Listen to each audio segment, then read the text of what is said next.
good evening, and welcome to our November 2015 edition of Teen Sports Chatter. As always, I'm your host, Kunal Singh, and today we have got a lot on our slate. We're going to have a little bit of coverage and a lot of coverage from two major sports, have a little coverage from two sports, which are the NBA and the NFL. So on my right, I have Ethan Christensen. On my left, I have Josh and Joao. As always, these three are awesome to join me on the show, and we're going to talk a lot of football to begin with. We're at our halfway point in the season. Week 9 just concluded with a surprising Cincinnati Bengals loss, so they fall to 8-1. So that's another undefeated team, not undefeated anymore. Let's get right into it in the AFC. Ethan, so now we have kind of three clear division winners in Cincinnati, Denver, New England. I think you would agree with that. I think all of you would agree with that. So who do you guys kind of got on the top of the East so far? I definitely got to go with New England. I don't see New England slowing down at all. I know the injury to Julian Edelman is really going to hurt them, but in terms of how the rest of their schedule is going to go, their hardest games are behind them. I think they're going to go 16-0. I know it's a bold prediction, but I think they're going to go 16-0. They got their biggest nemesis, the New York Giants, out of the way already. I don't think Cincinnati as real, as shown by their loss to Houston this evening. Carolina, I like Carolina. They do have a little bit of a rough schedule ahead. We'll see. I think they're going to have a good end of the year. Yeah, what do you think, AFC predictions? Yeah, New England is for real, but I'm going to have to disagree. I actually think Carolina has a favorable schedule. I look at all their games, and I think the only game they're really going to struggle with is the Indiana game. But outside of that, I really think Carolina has an easy schedule, so I can see them going 14-2, honestly. I could see them dropping a Falcons game. So they play the Falcons twice. They play the Twice. Falcons That's going to be a big test for for them, definitely. And then so looking at the AFC, the wild card situation is we have Pittsburgh. They are in the 5th seed, so they're 6-4, and then we have the Jets and the Bills and the Raiders and the Chiefs. Kind of those are my 4 teams in contention. I definitely think it's between the Jets and the Bills schedule-wise, and also I think it'll come down to their matchup in Week 17 where they play each other. The Jets go to the Bills. So what are your guys' thoughts between those kind of 4 teams? Yeah, I've got in the AFC, I've got Pittsburgh and Buffalo. I see Pittsburgh holding on to that 5 seed. That's pretty.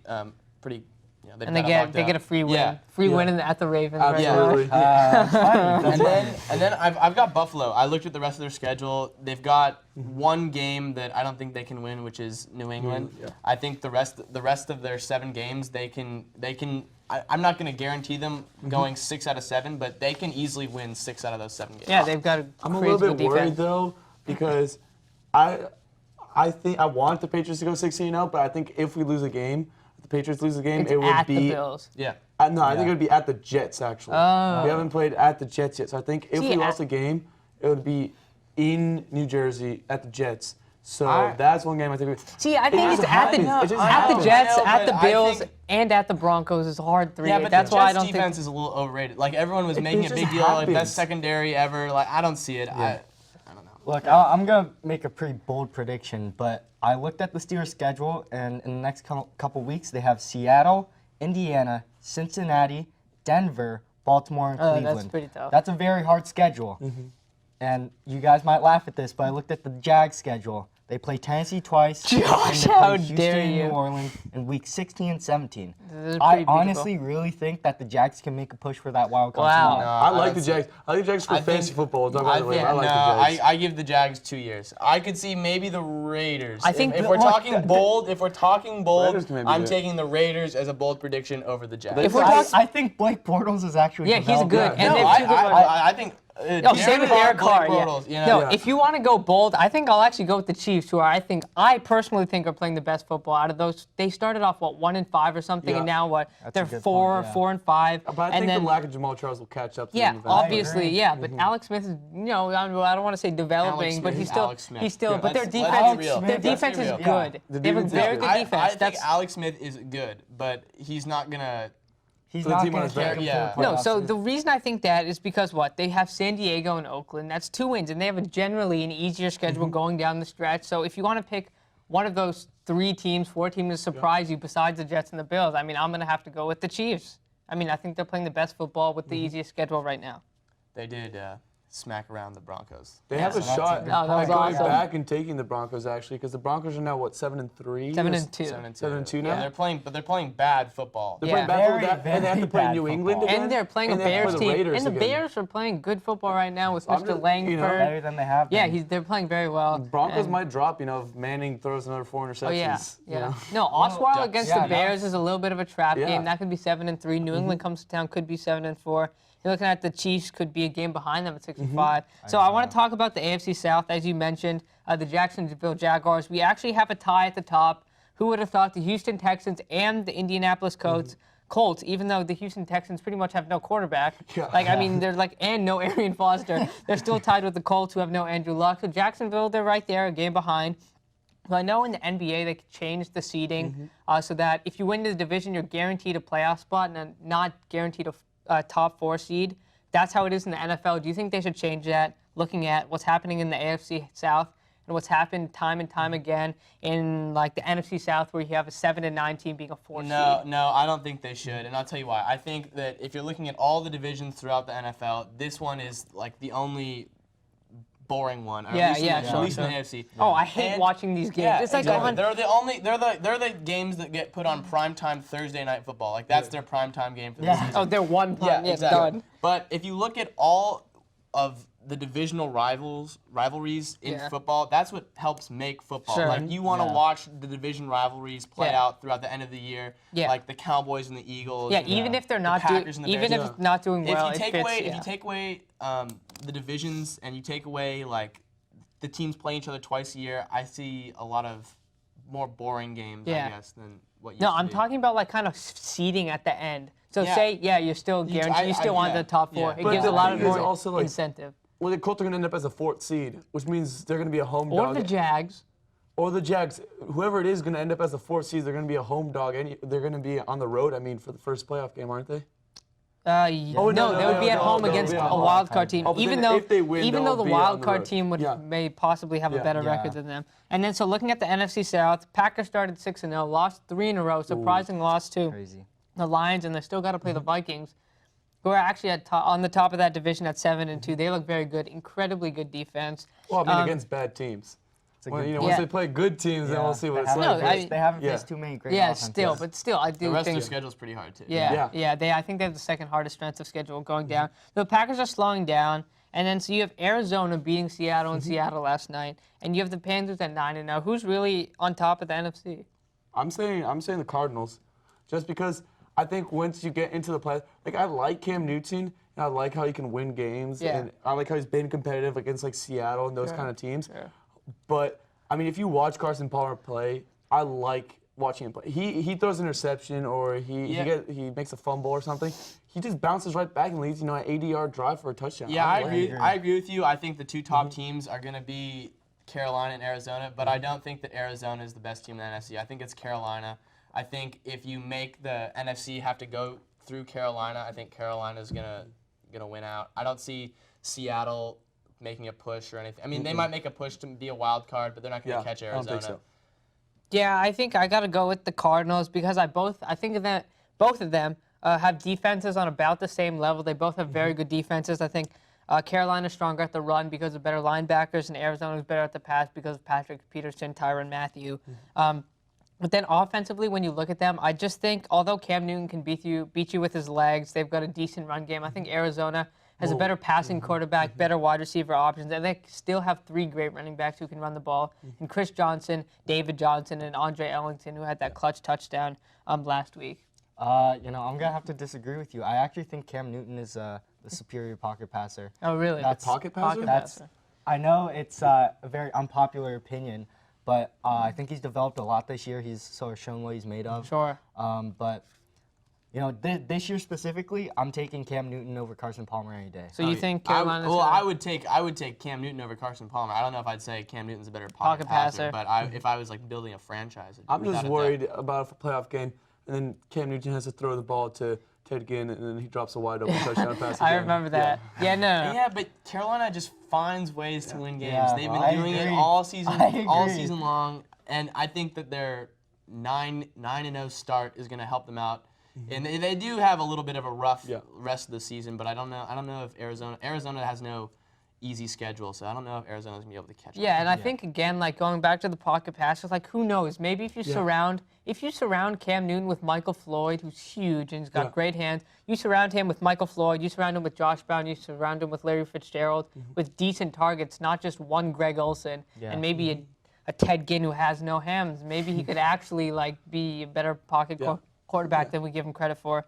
And so let's go from that. Cam Newton's been a great fantasy player. Let's talk fantasy for a little bit. So it's been so inconsistent this year. I kind of want to get your guys' tips for other people who are kind of novices at fantasy football and like how do you set your lineup every week? Well, I'd say I'm going to focus a little bit on the defensive aspect of setting your lineup. I'd say this year you don't see, I think you have a very top-heavy defense in the league right now. You have like Denver and Carolina as like, who you're your scared to top play every your week. top tier defenses. But after that, everyone else is kind of scrambling around looking for matchups. Like I know like last week I played defenses based off of like who they were playing, and I think that this year you gotta gear towards that type of way to play fantasy Just mostly football. matchups. Yeah, I mostly totally matchups. agree. Like I started Jamison Crowder in the flex for the sole reason that they're playing the New Orleans Saints, who have the worst pass defense. He got a touchdown, nice little 12 points action in the flex, just a random pickup, gets targets. So I look at mostly who gets targets and mostly the matchup. I like to go for upside also. You know, I think you'll have to take some risks. You can't, if you just play it safe every week, like you can, you know, you might end up with like a Jeremy Hill like this week, putting up like 2 or something. But Because he's bad. Yeah, 'cause he's bad. But you know, then you can also end up with like a Martavius Bryant, you know, and he has like a playing really 21 well. points or something. Yeah. You know, Like a gotta Todd go for the Gurley. upside. Yeah. Todd Gurley's not exactly upside. He's just always good. Oh my God, you guys were all making fun of me when I drafted. Yeah, obviously we didn't know he was going to be like the next Adrian Peterson or something. Well, this year I'm trying to just ride hot hands, honestly. Yeah. Like Ethan here picked up Gary Bonnage. All of us thought he was just gonna be one game. Yeah, we a all go. laughed at him last But show. he had a nice string of like 4 or 5 games where he scored over Touchdown, 10 points. yeah. So I think he's only yeah. had one game under 10 points since I picked Yeah. him up. Wow. Yeah, so Superb. I'm trying to ride hot hands this year. I did that with Chris Johnson. Yeah, Working out well he's for playing, me. playing so, well. I mean, scuffled at Seattle, but they've got Yeah. incredible It run is defense. Seattle. Yeah, so. exactly. And then coming down the stretch, I know a few of us are approaching the fantasy playoffs. Unfortunately, you may not be at 2 You're and not going 7. anywhere either, Canal, so I don't know what you're Hey, saying. dude, I'm hot right now. If I could get any of my running backs, that would be superb. So let's go. So we're halfway through the season. So I kind of want to go to our first rapid fire round of the show.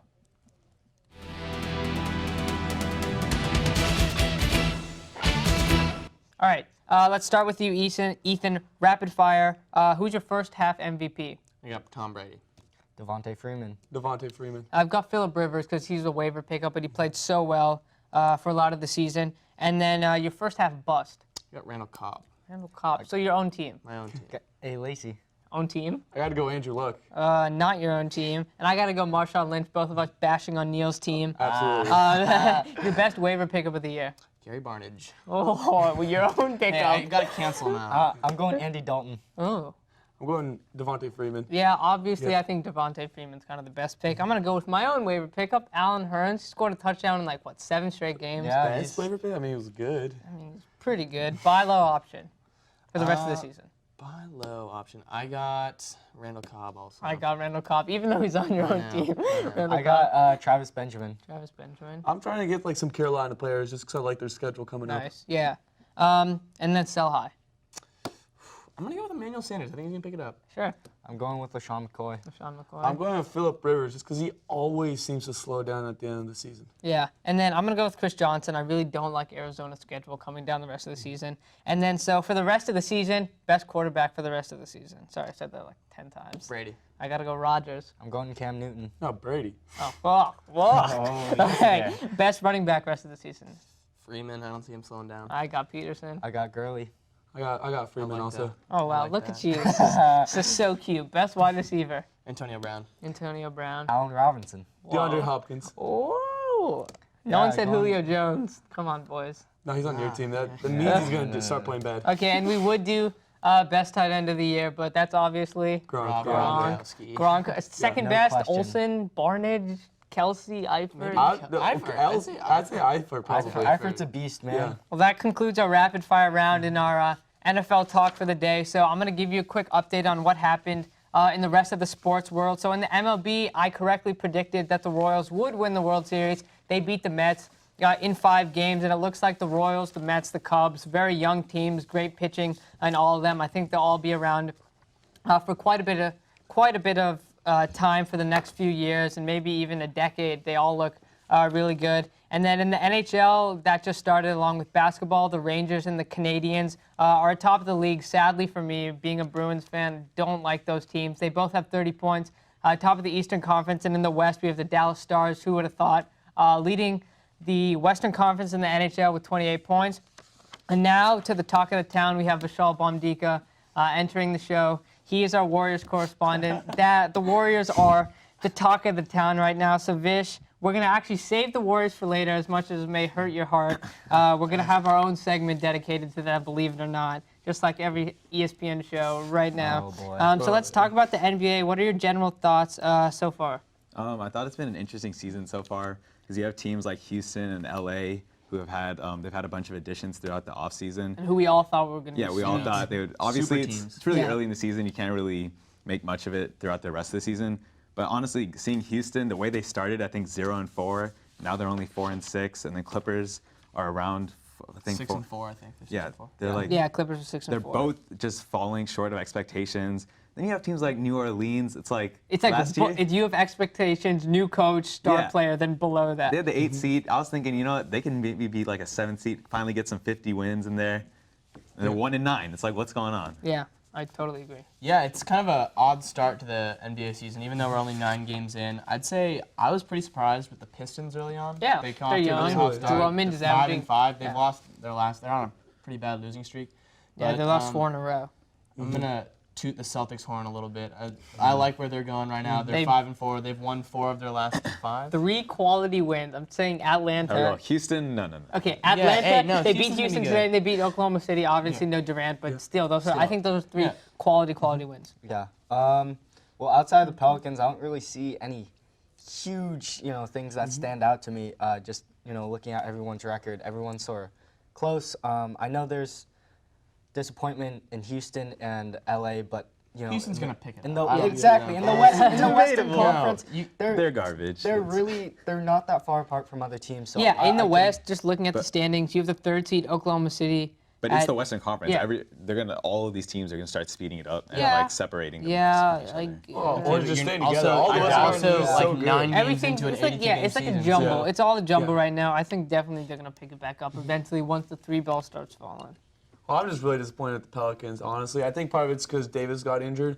But, I mean, Davis gets injured every single season. Like, is he ever going to, fully stay healthy for a full Do you think season? it could be Alvin Gentry too? What? Do you Could think be he the could new coach. and he It steps could be down. the new coach, but, I mean, they had, the offseason to work it out and Yeah. stuff like that.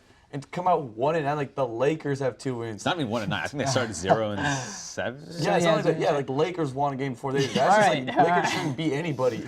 Speaking of bad teams, like I just looked at the standings today, and Philadelphia's 0-11. Yeah. Anyone else? I'm not surprised. Yeah. I'm I mean, so Is this the surprised. 4th straight Really? year or No. 3rd I mean, straight at year? least maybe 2 Actually, wins. do you know who They their have starting some starting point They have guard is? talent. They have some studs. They have some like. Tony Roden's about to come back. Yeah, No, exactly. he's coming back like late December. Yeah, mid He's in the D-League right now. They're as bad as the Warriors are good. Yeah. Yeah. I agree. That's Nah, I think- I like the comparison. Yeah, okay, whatever. I mean, and Brooklyn also 1-9. You know what? We're not going to complain about that. Celtics fans, we have the draft pick. Oh, no, You I know, hope- yeah, I hope I Brooklyn keep, picks it you know, up now. Brooklyn can just keep on. yeah, losing. It's fine. I mean, and any thoughts on the West versus the East? Do you still think the Western Conference is far better than the East? I mean, not far better. I think last year it was far better, Mm-hmm. but now the Western Conference, hopefully it doesn't continue, honestly, but right now the Western Conference isn't much better. If you're just looking at the standings, they're like mildly better. It's not that much Yeah, of a difference. yeah. If you look at seed to seed, it's not that much of a difference. I would still say that the West is scarier. Yeah, I think definitely, that- definitely The scary. gap is closing. You have, Exactly. the The gap gap is closing, but you I have, think the gap you is have closing. teams that are now in the Eastern Conference proving themselves that they can beat Western Yeah. Conference Yeah. teams. I agree. Cleveland is, I think, the second best team in the league Absolutely, right now, yeah. and the Bulls are playing pretty well. Atlanta's playing pretty In well. Miami and Toronto, Miami's playing they pretty can well. both hang Yeah. with good teams. No, I think the- those are Miami five, has a really good five depth. decent teams that finally are not. The East isn't a The laughing East, I stock don't think the East is a joke anymore. No, I don't Yeah. think so. as much as a joke. It's Yeah. still relatively a Yeah, joke yeah. compared Yeah, to like having the Warriors, San Antonio, Thunder, boy. Clippers, San Houston. Antonio's gonna That's pick it like up, I those think. are that's a San Antonio's already elite playing finals. well. Yeah, Yeah. they're 7-2, and they're gonna get better Yeah, once I definitely LaMarcus think so. starts, Aldridge starts playing better. Yeah, and so one of my interesting stats so far is that the Heat are only allowing 90.2 points a game. Do you guys think that for the long run that's going to kind of be the same? Because they've gotten off to a really good start. They're the 4th seed in the East. I know a lot of that is Hassan Whiteside playing great defense, Justice Winslow coming in, fitting the system defensively. Do you guys think a team like Miami, who's allowing 90.2, or the Spurs allowing 91.8, that's going to keep up? Miami isn't really a fast-paced team, are they? Yeah, no, they're slow. Yeah, they're exactly. slow. So, I mean, I think they're not going to keep it up to 90. There's no chance of that. But I think they could definitely keep it up in that range because when you're a slow-paced team like Memphis, it's easy to play that grit and grind style. And just by nature, teams are going to score less if you're not Yeah. playing as Yeah. fast. And I think Miami's got like a nice little contrast of youth and veteran Yeah, players. sure. I I definitely agree. think they're gonna hang around in the top tier of the Eastern Conference, and I think, yeah, like Vishal said, they're not gonna keep it around 90, but I could see it maybe being like around like 95 or like 96. Yeah, and then looking at kind of the top 3 currently, top 3 currently in the Western Conference, there's Golden State, San Antonio, and the Thunder. I think Golden State and San Antonio both are locks for those top 3. Do you guys think the Thunder, or even the Spurs, do you think those 3 teams are going to merge at the top of the Western Conference? Yeah, I mean, I think the Warriors, the Spurs, and Thunder are the 3 best teams in the conference. And since they're going to win their divisions, I mean, I think they're going to hold. I don't see like the Rockets coming back and chasing down the Spurs. Yeah. I can see the Clippers taking the 3 seed. I agree. I can see Dallas. I don't know. Dallas. I really. can see Dallas. I think Dallas is gonna be good. Yeah. They're playing with like a lot of anger and. like a chip But on the Dallas shoulder. gonna. I'm surprised Dallas has been this good. I mean, they were thinking about tanking once they lost DeAndre Jordan. They Okay, were talking says about who? they- How do you know this? How do you know this? Do you Well, I like? mean, they did have him until he got like kidnapped by Blake Griffin. So This is a weird situation. yeah, it was weird. Yeah, That's and, kind of funny. and then do you think those 3 teams are going to remain at the top? OKC is really good. Don't get me wrong. Yeah, but Durant's his health is not I good. just think Clippers are better and they're deeper. I think that's the big thing. bench is loaded. They got Yeah. Josh Smith and Lance Stevenson on their bench. I really think once they are all start molding together and becoming a real team, I think they're going to be really, really Yeah, I good. def- Anytime you have like more than 3 players that come off your bench, they can give you more than 20 points. Yeah. Yeah. Oh, You're- yeah. you're- I agree. You're looking to make a run. Yeah, that's Yeah. very I mean, deep. if Josh Smith can put up 20 points. I mean, he can put up like 5 blocks. 20 points is kind of tough for Josh. Yeah. Okay. Smith used to be a star. Yeah, Josh You- Smith is you- good. Used to be. Used to be. Back when Detroit had no Did one. any of you guys watch the playoffs last Okay. year? I did. Yeah. Yes, let's I did. let's not pretend. All like right, Josh so Smith didn't play well. speaking of the top teams, let's kind of segment that into the first question. So let's start our second rapid fire round of the night. All right, so starting off the rapid fire, I'll start with Vishal. Who's the best non-Warriors team so far? Spurs. Cleveland. Spurs. Cleveland. Spurs. All right, that's a nice little, nice little mixture. Biggest surprise so far? The New York Knicks. Oh, 5 and 5. Yeah, they got a third of how many wins they had last year already. Superb. Dallas Mavericks. I got the Miami Heat. Utah Jazz. I got the Mavericks also. I think the Jazz, but also a lot of people expected them to be Yeah, good a good defensively. point, yeah. Biggest disappointment? Definitely New Orleans. Grizzlies. New Orleans. Houston. New Orleans. Yeah, 1-9. Houston, I think they can recover from 4-7. Not the end of the world. Who's the best team in the East? Cavs. Cleveland. Cavs. Cavs. Yeah, unanimous. And then best non-Warriors team in the West? Spurs. Spurs. Spurs. Spurs. Unanimous. Okay, but then this is slightly different question. Who's the biggest threat to the Warriors in the 7-game series? That's Nobody. a little tough. Nobody. Nobody. Spurs. That's not an answer. Yeah. Spurs. Okay, I have Spurs in parentheses. Spurs, who do you got? I'm going with Clips. I mean, I like what the Cavs did in the finals, but I still think that the Spurs. I like Kawhi Leonard playing. I like their defense. You don't like like him, the you Spurs. love him. Yeah, you I Drafted him worship both him. years. I, You know what? I think Kawhi Leonard's very good. I'm actually going to go with the Clippers also, just solely because of bench depth. And Yeah. also Spurs are, I'm going to That's say a series it. everyone I'm would gonna say rather it every watch, year. but I think the Oh yeah, Spurs have it no would shot be at chippy. It would be a chippy series. Yeah, no, that would be entertaining, but also I think bench depth. And if it's a healthy Paul, I definitely think. And DeAndre's a beast. Blake's having his best season. So I think I got to go with the Clippers, even though OKC and the Spurs could both pose huge things. All right, now, finally, to the Warriors. Let's start it off. just give me your opinion on them. I know this will obviously be so biased, but opinion on them so far. Okay, coming into this year, I thought the Warriors, I knew they would be good again, but honestly, I consider myself a really big fan. Even I did not see this coming. I did not see, I mean, actually, I predicted a 21-1 start. That being said, I expected us to end the season with about 65 wins. Now I see us eclipsing 72 wins, the most ever in NBA history. So what's your final? You said 73-9. 73-9. I Yeah. think that's. So he's gone through game by game. And also, 73-9. an interesting fact about the Warriors is, for plus-minus rating, the Warriors have the top 5 players: Draymond, Steph, Iguodala, I mean, obviously, Barnes, like and as a Thompson. team, as a They're team, winning, yeah. as a team, their plus minuses. Yeah. You haven't lost a game yet, you're 16.3. gonna Some pretty Yeah, good obviously, I mean, yeah. it was like that last year too. No, if they're Just not like- going to lose yeah. a game and beat every opponent by 17, 16 points a game, obviously, I think the top plus minus will be from them. I just, as an unbiased basketball watcher, I'm don't think they can be stopped. I think that they're by far the best team in the NBA. They're averaging 114 points per game. Steph Curry is the best player in the league. I don't player want in the world. I'm gonna hear about this from Vishal later. He's never gonna forget I said any of this. But We have to say it in a It's- professional yeah. sense. right now, it's true. Right now. Yeah, it's and true. going back to that, like just kind of general stats are third in defensive efficiency, first in offensive, fourth in pace. So they're going to run you up and down the court and score most of the And they're time. deep, too. And then you come Yeah. back on defense and they're still shutting you down better than, 30 teams in the NBA. And they can sub players in that can do the same things that their Absolutely, starters do. And I- Klay Thompson's Iguodala not even on the playing bench. well right Exactly. Yeah. Klay now. Once Thompson Klay Thompson hasn't played starts well. playing Oh, well, yeah. Steve Kerr hasn't yeah, been back. they don't even have the head coach. Yeah. It's, And then my interesting stat about them is, you have Stephen Curry, but your power forward Draymond Green is actually averaging 7.1 assists a game. Like, find me a team that's good, or find me a team in general where the power forward leads in assists. He the leads the team's league. 11 Yeah, he seven- leads power forwards. He in leads power assists. forwards. He probably leads Yeah. centers also, and Yeah, even small definitely. forwards. Just like forwards in general. LeBron might have Draymond, no LeBron, chance. LeBron is like 5. Yeah, so power forwards, he's got 7.1 a game. Have you ever watched basketball, Joel? Have you ever watched that? No, so yeah, what are your Sorry, thoughts? I'm just kidding. I thought LeBron was kind of good at passing. Sorry, my bad. What are your thoughts on the Warriors so far? I don't love Draymond as a Oh yeah, no, I player, definitely understand but that. he has done amazing things for this Yeah. team. Steph He Curry, likes stuffs. That's like the definition of stuffing Yeah. a stat Steph sheet. Curry's don't he's having an MVP season Yeah. again. Oh my but God. I think the key player here is Draymond. Draymond, Green. yeah, he's Definitely, been playing so definitely. well. And quickly, thoughts. Actually, to wrap it all up, do the Warriors win the NBA championship? Oh yeah. Definitely. Yes. God, I mean, I guess we all have to say yes. I think yes is the correct answer. They are 11-0. They have a 16.3 plus minus. And just to put that in perspective, the 96 Bulls had a plus minus of, I believe, 12.3. So the Warriors are doing big things. That's the talk of the town. That's the talk of at least 4 minutes of our show. So I would like to thank you. We would like to thank you. On behalf of the Warriors bandwagon and from all of us, we would like to thank you for your time.